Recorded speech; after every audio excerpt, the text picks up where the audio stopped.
ಒಮ್ಮೆ ಊಹೆ ಮಾಡ್ಕೊಳ್ಳಿ, ನಿಮ್ಮ ಮನೆಯಲ್ಲಿ ಕರೆಂಟ್ ಹೋಗಿದೆ ಅಂತ. ಓಕೆ, ಬರುತ್ತೆ ಸ್ವಲ್ಪ ಅದರಲ್ಲಿ ಅಂತ ಅನ್ಕೋಬೋದು. ಆಮೇಲೆ ಪಕ್ಕದ ಮನೆಗೆ ಹೋಗಿ ಕೇಳಿದ್ರೆ ಅವ್ರ ಮನೆಯಲ್ಲೂ ಕರೆಂಟ್ ಇಲ್ಲ. ಓಕೆ, ಇಡೀ ಏರಿಯಾದಲ್ಲೂ ಕರೆಂಟ್ ಇಲ್ಲ. ಯಾಕೆ? ಇಡೀ ಊರಲ್ಲೇ ಕರೆಂಟ್ ಇಲ್ಲ, ಇಡೀ ತಾಲೂಕಲ್ಲೇ ಕರೆಂಟ್ ಇಲ್ಲ, ಇಡೀ ರಾಜ್ಯದಲ್ಲೇ ಕರೆಂಟ್ ಇಲ್ಲ, ಇಡೀ ದೇಶದಲ್ಲೂ ಕರೆಂಟ್ ಇಲ್ವಾ? ಬ್ಯಾಂಕ್ಗಳು ನಡೀತಾ ಇಲ್ಲ, ಜನಗಳಿಗೆ ಒಂದು ಹನಿ ನೀರು ಕೂಡ ಸಿಗ್ತಾ ಇಲ್ಲ, ಜೀವ ಉಳಿಸುವಂತಹ ಆಸ್ಪತ್ರೆಯಲ್ಲಿರುವಂತಹ ಕ್ರಿಟಿಕಲ್ ಎಕ್ವಿಪ್ಮೆಂಟು ಎಲೆಕ್ಟ್ರಿಸಿಟಿ ಅಥವಾ ವಿದ್ಯುತ್ ಶಕ್ತಿ ಇಲ್ಲದೆ ವರ್ಕ್ ಆಗ್ತಾ ಇಲ್ಲ. ಇದು ಯಾವುದೇ ಒಂದು ಇಮ್ಯಾಜಿನೇಷನ್ ಲೋಕ ಅಲ್ಲ, ಇದು ಕರೆಂಟ್ಲಿ ಇರಾನ್ ದೇಶ ಎದುರಿಸ್ತಾ ಇರುವಂತಹ ಬೆದರಿಕೆ. ವಿಶ್ವದ ಅತ್ಯಂತ ದೊಡ್ಡ ಶಕ್ತಿ ಅಮೆರಿಕ ಇರಾನ್ ದೇಶಕ್ಕೆ ಒಂದು ಡೆಡ್ಲೈನ್ನ ಕೊಟ್ಟಿದೆ. ಆ ಡೇಟ್ ಏಪ್ರಿಲ್ 6.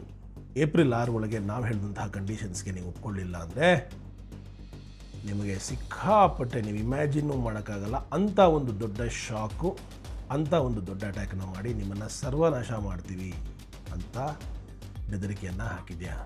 ಇತ್ತ ರಷ್ಯಾ ದೇಶ ಆಪರೇಷನ್ ಹಿಡನ್ ಹ್ಯಾಂಡ್ ಮೂಲಕ ಈ ಯುದ್ಧಕ್ಕೆ ಬ್ಯಾಕ್ಡೋರಿಂದ ಎಂಟ್ರಿ ಕೊಟ್ಟಿದೆಯಾ.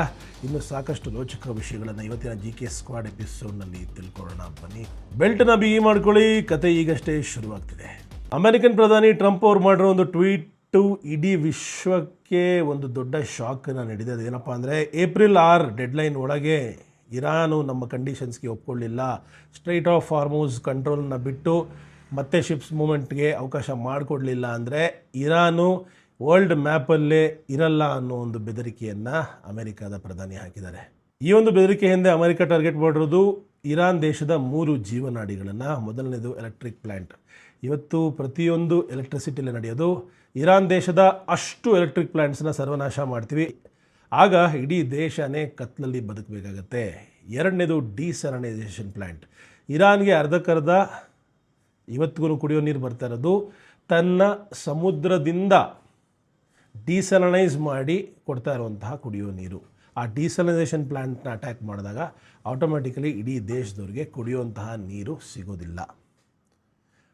ಮೂರನೇದು ತೈಲ ಬಾವಿಗಳು, ಇರಾನ್ನ ಮುಖ್ಯ ಆದಾಯ. ಇವತ್ತಿಗೂ ಕೂಡ ಇರಾನ್ ದೇಶ ತನ್ನ ಹಿಡಿತವನ್ನು ಇಟ್ಕೊಂಡಿದೆ ಅಂದರೆ ಅದಕ್ಕೆ ಕಾರಣ ಅವರ ತೈಲ ಬಾವಿಗಳು, ಹಾಗೆ LPG ಬಾವಿಗಳು. ಇದರಿಂದ ಸಾಕಷ್ಟು ಹಣವನ್ನು ಅವರು ಮಾಡ್ಕೊಳ್ಳೋದಕ್ಕೆ ಸಾಧ್ಯ ಆಗ್ತದೆ. ಅವರ ಎಕನಾಮಿ ಬಿದ್ದು ಹೋಗಿದ್ದರು, ಅವರ ಮೇಲೆ ಸ್ಯಾಂಕ್ಷನ್ಸ್ ಇದ್ದರು, ಅಲ್ಲೋ ಇಲ್ಲೋ ಇನ್ನೂ ಕಷ್ಟಪಟ್ಟು ತಗಲಾಕೊಂಡಿದ್ದಾರೆ ಅಂದರೆ ಅದಕ್ಕೆ ಕಾರಣ ಅವರ ತೈಲ ಬಾವಿಗಳು. ಈ 3 ಸರ್ವನಾಶ ಆಯಿತು ಅಂದರೆ ಮುಂದೇನು? ಆದರೆ ಇರಾನ್ ದೇಶ ಕೈ ಕೊಟ್ಕೊಂಡು ಸುಮ್ಮನೆ ಕೂತಿಲ್ಲ. ನೀವೇನಾದರೂ ನಮ್ಮ ಎನರ್ಜಿ ಸೆಕ್ಟ್ರು, ನಮ್ಮ ತೈಲ ಬಾವಿಗಳು, ಹಾಗೆ ನಮ್ಮ ಡಿಸಲನೈಸೇಷನ್ ಪ್ಲ್ಯಾಂಟ್ಸ್ಗೆ ಕೈ ಹಾಕಿದ್ರೆ ಸುತ್ತಮುತ್ತ ಗಲ್ಫ್ ಸ್ಟೇಟ್ಸಲ್ಲಿರೋ ಅಷ್ಟು ದೇಶಗಳ ತೈಲ ಬಾವಿಗಳು, ಅಷ್ಟು ದೇಶದ ಡಿಸಲನೈಸೇಷನ್ ಪ್ಲ್ಯಾಂಟ್ಸ್, ಹಾಗೆ ಅಷ್ಟು ದೇಶದ ಎನರ್ಜಿ ಇನ್ಫ್ರಾಸ್ಟ್ರಕ್ಚರ್ಸ್ನ ನಾವು ಕೂಡ ಧ್ವಂಸ ಮಾಡಿ ಸರ್ವನಾಶ ಮಾಡಿ ಇಡೀ ಮಿಡ್ಲ್ ಈಸ್ಟನ್ನು ಕತ್ಲೆಯಲ್ಲಿ ನೀರಿಲ್ಲದೆ, ಊಟ ತಿಂಡಿ ಇಲ್ಲದೆ, ತೈಲವಿಲ್ಲದೆ, ಯಾಕಂದರೆ ಊಟ ತಿಂಡಿ ಅಂದರೆ ಇಡೀ ಮಿಡ್ಲ್ ಈಸ್ಟ್ ನಡೀತಾ ಇರೋದೇ, ಅವ್ರ ಊಟ ತಿಂಡಿ ನಡೀತಾ ಇರೋದೇ, ಅವರ ಐಷಾರಾಮಿ ಜೀವನ ನಡೀತಾ ಇರೋದೇ ಅಲ್ಲಿರುವಂತಹ ತೈಲದಿಂದ. ಅವರುಗಳು ಪರ್ಸ್ನಲಿ ಇವಾಗ ಇತ್ತೀಚೆಗೆ ಸ್ವಲ್ಪ ಸೌದಿ ಅರೇಬಿಯಾ ಡೈವರ್ಸಿಫೈ ಆಗ್ತಾಯಿದೆ, ಬೇರೆ ಬೇರೆ ದೇಶಗಳು, ಈಗ ದುಬೈ ಕೂಡ ಡೈವರ್ಸಿಫೈ ಆಗ್ತಾಯಿದೆ. ಮುಂಚೆ ಸಂಪೂರ್ಣವಾಗಿ ಇನ್ನೂ ಒಂದು 5-6 ವರ್ಷ ಅವರೆಗೂ ಸಂಪೂರ್ಣವಾಗಿ ಪೆಟ್ರೋ ಎಕಾನಮಿ ಮೇಲೆ ಡಿಪೆಂಡ್ ಆದಂತಹ ದೇಶಗಳು ಇವತ್ತು ಕೂಡ 90% ಅದರ ಮೇಲೆ ಡಿಪೆಂಡ್ ಆಗಿರೋದು.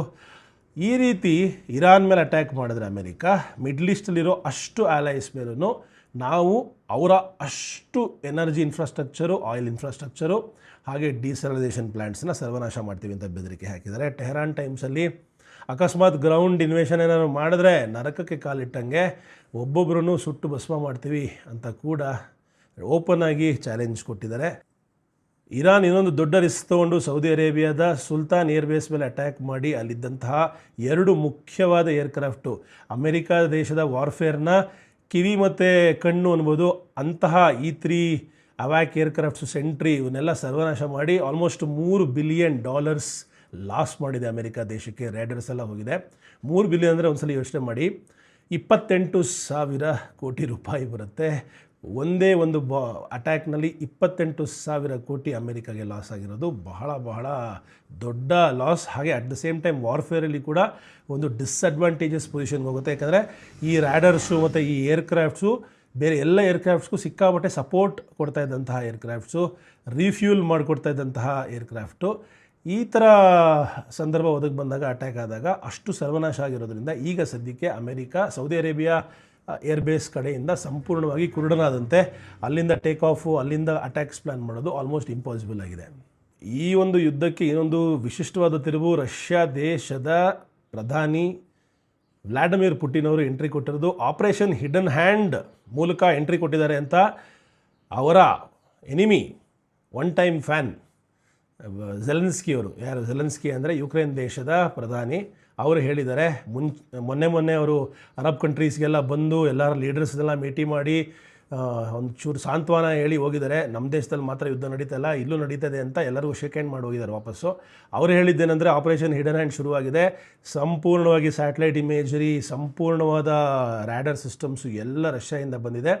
ಅದಕ್ಕೆ ಇರಾನ್ ಇತ್ತೀಚೆಗೆ ಕಮ್ಮಿ ಮಿಸೈಲ್ಸ್ ಹೊಡಿತಾ ಇದೆ, ಆದರೆ ಆ್ಯಕ್ಯುರೇಟಾಗಿ ಅವ್ರು ಏನು ಅನ್ಕೋತಾ ಇದ್ದಾರೋ, ಈಗ ಕರೆಕ್ಟಾಗಿ ಸುಲ್ತಾನ್ ಏರ್ ಬೇಸ್ ಮೇಲೆ ಅಟ್ಯಾಕು, ಕರೆಕ್ಟಾಗಿ ಅಲ್ಕರ್ಜ್ ಬೇರೆ ಅಟ್ಯಾಕು, ಕರೆಕ್ಟಾಗಿ ಕುವೈತಲ್ಲಿರೋ ಒಂದು ಏರ್ ಸ್ಟ್ರಿಪ್ ಮೇಲೆ ಅಟ್ಯಾಕು ಮುಂಚೆ ಮಾಡೋಕ್ಕೆ ಸಾಧ್ಯ ಆಗ್ತಾ ಇರಲಿಲ್ಲ. ಆದರೆ ಇತ್ತೀಚೆಗೆ ಹೈಲಿ ಆ್ಯಕ್ಯುರೇಟ್ ಅಟ್ಯಾಕ್ಸ್ನ ಯಾಕೆ ಮಾಡೋಕ್ಕೆ ಸಾಧ್ಯ ಆಗ್ತಾಯಿದೆ ಇರಾನ್ ಕೇಳಿ ಅಂದರೆ ಸಂಪೂರ್ಣವಾಗಿ ರಷ್ಯಾ ಹಾಗೆ ಚೈನೀಸ್ ಇಂಟೆಲಿಜೆನ್ಸಿಂದ ಅಂತ ಡೈರೆಕ್ಟಾಗಿ ಆಪಾದನೆ ಮಾಡಿದ್ದಾರೆ ವ್ಲಾಡಿಮಿರ್ ಪುಟಿನ್ ವಿರುದ್ಧ ನಮ್ಮ ಯುಕ್ರೇನ್ ದೇಶದ ಪ್ರಧಾನಿ ಝೆಲೆನ್ಸ್ಕಿ ಅವರು.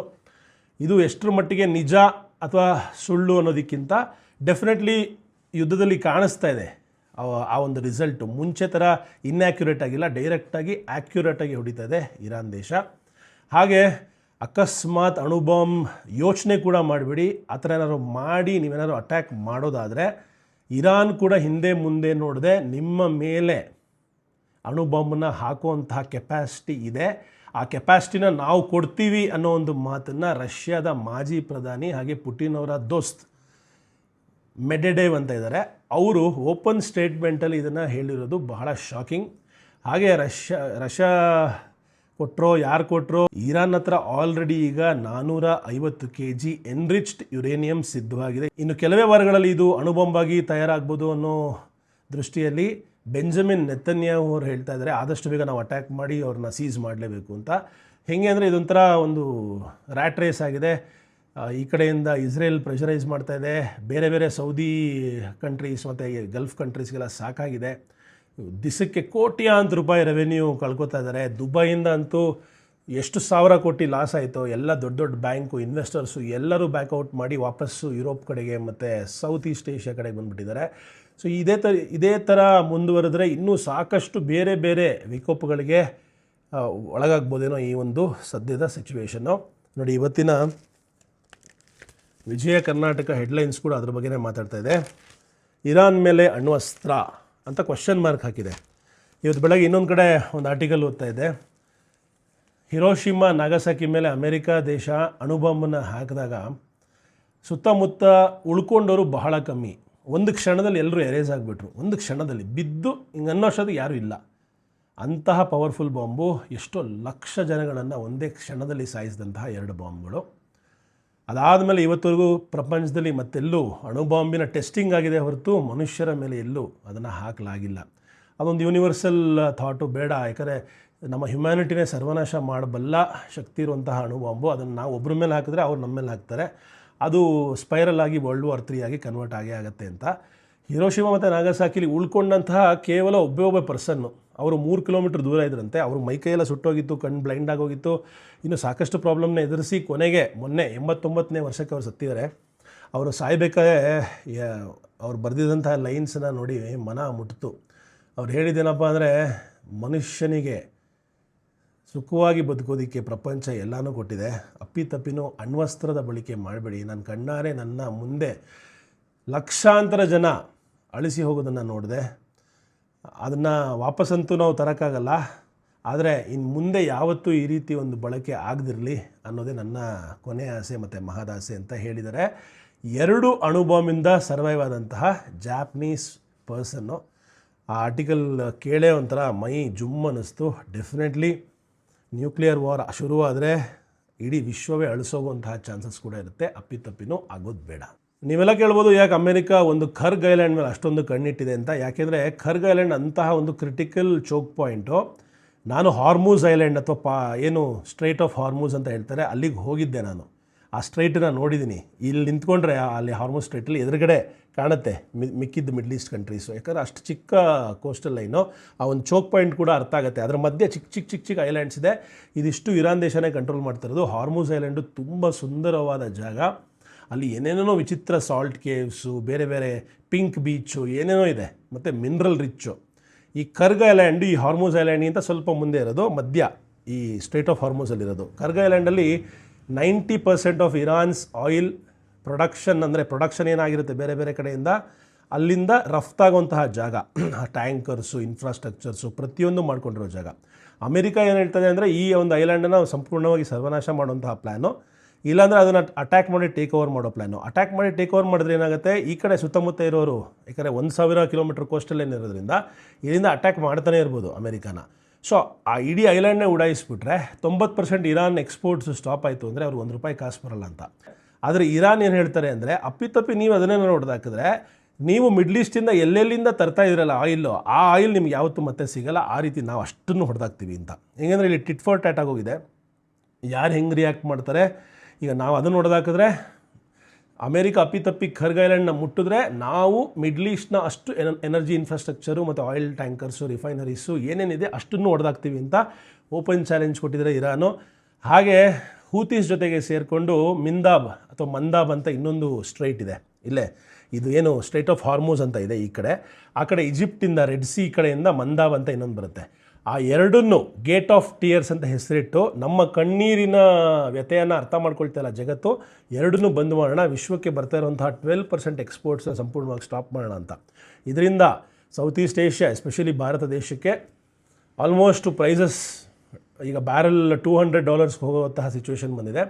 ಆ ಥರ ಏನಾದ್ರು ಆದರೆ ನಾವೆಲ್ಲರೂ ಈಗ ಆಲ್ರೆಡಿ 108, 104, ಒಂದೊಂದು ಕಡೆ 120 ಈ ಥರ ಪೆಟ್ರೋಲ್ ಕೊಡ್ತಾ ಇದ್ದೀವಿ. ಇನ್ನು ಮುಂದೆ ಅದು ಡಬಲ್ ಆಗೋ ಚಾನ್ಸಸ್ ಇದೆ. ಹಾಗೆ ಬರುವಂತಹ ಎಲೆಕ್ಟ್ರಾನಿಕ್ಸು, ಇನ್ನೂ ಸಾಕಷ್ಟು ಒಳ್ಳೊಳ್ಳೆ ಗೂಡ್ಸ್ಗೂ ಕೂಡ ಡಬಲ್ ದರವನ್ನು ಕೊಡುವಂತಹ ಸಂದರ್ಭ ಬರ್ಬೋದು. ಈ ಯುದ್ಧ ಆದಷ್ಟು ಬೇಗ ನಿಲ್ಲಿಲ್ಲ ಅಂದರೆ ಅಪ್ಪಿತಪ್ಪಿ ಕರ್ಗ್ ಐಲ್ಯಾಂಡ್ನ ಅಮೆರಿಕ ಮುಟ್ಟಿದ್ರೆ ಅಲ್ಲಿಂದ ಈ ಯುದ್ಧ ವಿಶ್ವ ಯುದ್ಧ 3 ಆಗೋದರಲ್ಲಿ ಯಾವುದೇ ಡೌಟ್ ಇಲ್ಲ. ಹೊರಗಡೆ ಅಮೆರಿಕ ದೇಶ ಇರಾನ್ ವಿರುದ್ಧ ದೊಡ್ಡ ಯುದ್ಧವನ್ನು ನಡೆಸ್ತಾ ಇದ್ದರೆ, ಅಮೆರಿಕ ದೇಶದ ಒಳಗೇ ಅವರದೇ ಪ್ರಜೆಗಳು ದೇಶದ ಸರ್ಕಾರದ ವಿರುದ್ಧ ಹಾಗೆ ಪ್ರೆಸಿಡೆಂಟ್ ವಿರುದ್ಧ ಓಪನ್ ಆಗಿ ಯುದ್ಧವನ್ನು ಸಾರ್ತಾ ಇದ್ದಾರೆ ಅವರ ಪೀಸ್ಫುಲ್ ಪ್ರೊಟೆಸ್ಟ್ ಮೂಲಕ. ನೋ ಟು ಕಿಂಗ್ಸ್ ಪ್ರೊಟೆಸ್ಟ್ ಅಂತ, ಅಂದರೆ ನೀವುಗಳು ಸರ್ಕಾರವನ್ನು ಆಳ್ತಾ ಇರೋದು ನಾವು ಚೂಸ್ ಮಾಡಿರೋದಕ್ಕೋಸ್ಕರ, ಡೆಮೋಕ್ರಸಿಯಲ್ಲಿ ಪ್ರಜಾಪ್ರಭುತ್ವದಲ್ಲಿ ನೀವು ರಾಜರಲ್ಲ, ಡಿಕ್ಟೇಟರ್ಸ್ ಅಲ್ಲ, ನಿಮ್ಗೆ ಹೆಂಗೆ ಬೇಕೋ ಏನು ಬೇಕೋ ಮಾಡೋದಕ್ಕೆ. ಇದಕ್ಕೆ ಪೂರಕವಾಗಿ ಎಲಾನ್ ಮಸ್ಕ್ ಅವರೇನಂತ ಹೇಳಿದ್ದಾರೆ ಅಂದರೆ, ಯುದ್ಧದಲ್ಲಿ ನೀವುಗಳೇನೋ ಏನು ಬೇಕೋ ಹಂಗೆ ಡಿಸೈಡ್ ಮಾಡಿಬಿಡ್ತೀರಾ AC ರೂಮ್ಗಳಲ್ಲಿ ಕೂತ್ಕೊಂಡು, ಆದರೆ ಅಲ್ಲಿ ಪ್ರಾಕ್ಟಿಕಲಾಗಿ ಹೋಗಿ ಹೊಡೆದಾಡೋರು, ಸಾಯೋರು ಅಮೇರಿಕನ್ ಮಕ್ಕಳು, ಅವರ ತಂದೆ ತಾಯಂದರು, ಆಮೇಲೆ ಇಲ್ಲಿ ಜೀವನ ಪೂರ್ತಿ ಒದ್ದಾಡಬೇಕು, ಅವರ ಫ್ಯಾಮಿಲಿ ಕೂಡ ಒದ್ದಾಡಬೇಕು. ಇದಕ್ಕೆ ನೀವೇನೇನು ಮೆಷರ್ಸ್ ತೊಗೊಂಡಿದ್ದೀರಾ? ಸುಮ್ಮನೆ ಬ್ಲೈಂಡಾಗಿ ಇಸ್ರೇಲಿಗೆ ಸಪೋರ್ಟ್ ಮಾಡಿಕೊಂಡು ಈ ರೀತಿ ನಮ್ಮದಲ್ದಿರುವಂತಹ ಯುದ್ಧಕ್ಕೆ ಎಂಟ್ರಾಗಿ ನಮ್ಮವರನ್ನು ಯಾಕೆ ಕಳ್ಕೋಬೇಕು ಅನ್ನೋ ಪ್ರಶ್ನೆಗೆ ಇನ್ನೂ ಉತ್ತರ ಸಿಕ್ಕಿಲ್ಲ. ದೊಡ್ಡ ದಂಗೆ ಇದಿದೆ. ಆಲ್ಮೋಸ್ಟು 10 ರಿಂದ 15 ಲಕ್ಷ ಜನಗಳು ಹೊರಗೆ ಬಂದಿದ್ದಾರೆ. ಪ್ರತಿಯೊಂದು 50 ಸ್ಟೇಟ್ಸ್ ಇದೆ ಅಮೇರಿಕಾದಲ್ಲಿ, ಪ್ರತಿಯೊಂದು ರಾಜ್ಯದಲ್ಲೂ ಕೂಡ ದೊಡ್ಡ ಪ್ರೊಟೆಸ್ಟ್ ಶುರುವಾಗಿದೆ. ಇದರಿಂದ ಆಂತರಿಕ ಪ್ರೆಷರು ಟ್ರಂಪ್ ಅವ್ರ ಮೇಲಿದೆ. ಹಾಗೆ ಸ್ಟಾಕ್ ಮಾರ್ಕೆಟ್ ಕೂಡ 12% ಕುಸಿತವನ್ನು ಕಂಡಿದೆ. ನೀವೆಲ್ಲ ನೋಡ್ಬೋದು, ಗೋಲ್ಡ್ ರೇಟು, ಸಿಲ್ವರ್ ರೇಟು ಎಲ್ಲ ಬಿದ್ದೋಗಿದೆ. ಇದಕ್ಕೆಲ್ಲ ಸಾಕಷ್ಟು ಬೇರೆ ಬೇರೆ ರೀಸನ್ಸ್ ಇದೆ. ಬಟ್ ಓವರಾಲ್ ಪಿಕ್ಚರ್ ಅರ್ಥ ಮಾಡ್ಕೊಳ್ಳೋದಾದರೆ, ಯುದ್ಧದಿಂದ ಬರೀ ಇಲ್ಲಿ ಮಾತ್ರ ಎಫೆಕ್ಟ್ ಆಗಿಲ್ಲ, ದೂರದ ಅವರ ಅಮೆರಿಕ ದೇಶ ಇಲ್ಲಿಂದ ಆಲ್ಮೋಸ್ಟ್ ಎಷ್ಟು 1000 ಕಿಲೋಮೀಟರ್ ದೂರ ಇದೆ, ಅಲ್ಲೇ ಆಂತರಿಕ ಪ್ರಾಬ್ಲಮ್ ಶುರುವಾಗಿದೆ. ಅಂದರೆ ಇಡೀ ವಿಶ್ವದಲ್ಲಿ ತನ್ನದೇ ಆದ ರೀತಿಯಲ್ಲಿ ಈ ಯುದ್ಧ ಪ್ರಾಬ್ಲಮ್ಸ್ನ ಪ್ರತಿ ದಿವಸ ಕ್ರಿಯೇಟ್ ಮಾಡ್ತಾನೆ ಇದೆ. GK ಸ್ಕ್ವಾಡ್ ಏಪ್ರಿಲ್ 6 ಹತ್ತಿರ ಬರ್ತಾ ಇದೆ. ಇವತ್ತು ಏಪ್ರಿಲ್ 1. ಇದು ಯಾವುದೇ ರೀತಿಯ ಫೂಲ್ಸ್ ಡೇ ವಿಡಿಯೋ ಅಲ್ಲ, ಬಹಳ ಬಹಳ ಬಹಳ ಬಹಳ ಸೀರಿಯಸ್ ಆದ ಇಶ್ಯೂ.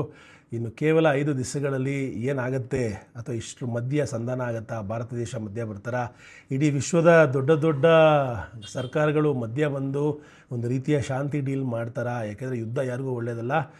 ಏನಾಗುತ್ತೆ, ಪ್ರತಿ ದಿವಸನೂ ಹೊಸ ಈ ರೀತಿಯ ಶಾಕಿಂಗ್ ನ್ಯೂಸ್ಗಳನ್ನ ಕೇಳಿದಾಗ ಬಹಳ ಮನಸ್ಸಿಗೆ ನೋವಾಗುತ್ತೆ, ಆತಂಕ ಕೂಡ ಕ್ರಿಯೇಟ್ ಆಗುತ್ತೆ. ಯಾಕಂದರೆ ಪ್ರತಿಯೊಂದು ನ್ಯೂಸಲ್ಲೂ ಬ್ರೇಕಿಂಗ್, ಅಲ್ಲಿ ಬ್ಲಾಸ್ಟು. ಅದಕ್ಕೋಸ್ಕರ ನಾನು ಏನು ಮಾಡೋಕ್ಕೆ ಟ್ರೈ ಮಾಡ್ತಾಯಿದ್ದೀನಿ ಅಂದರೆ, ಇರೋ ವಿಷಯನ ಅರ್ಥ ಮಾಡಿಸೋಂಥ ಪ್ರಯತ್ನ GK ಸ್ಕ್ವಾಡ್ ಮೂಲಕ ಚಿಕ್ಕದಾಗಿ ಚೊಕ್ಕದಾಗಿ, ಸೊ ದ್ಯಾಟ್ ನೀವು ಪ್ರತಿಯೊಂದನ್ನು ಅರ್ಥ ಮಾಡ್ಕೋಬೇಕಾಗಿಲ್ಲ, ಮೇಜರ್ ಜಸ್ಟನ್ನು ಅರ್ಥ ಮಾಡ್ಕೊಂಡ್ರೆ ಸಾಕು. ಚಾನಲ್ಗೆ ಸಬ್ಸ್ಕ್ರೈಬ್ ಮಾಡೋದನ್ನು ಮರಿಬೇಡಿ. ಮತ್ತೆ ಸಿಗೋಣ ಮುಂದಿನ ವೀಡಿಯೋದಲ್ಲಿ. ಅಲ್ಲಿವರೆಗೂ ಟೇಕ್ ಕೇರ್, ಲವ್ ಯು, ಅಲ್ವಿದಾ. ಜೈ ಹಿಂದ್, ಜೈ ಕರ್ನಾಟಕ.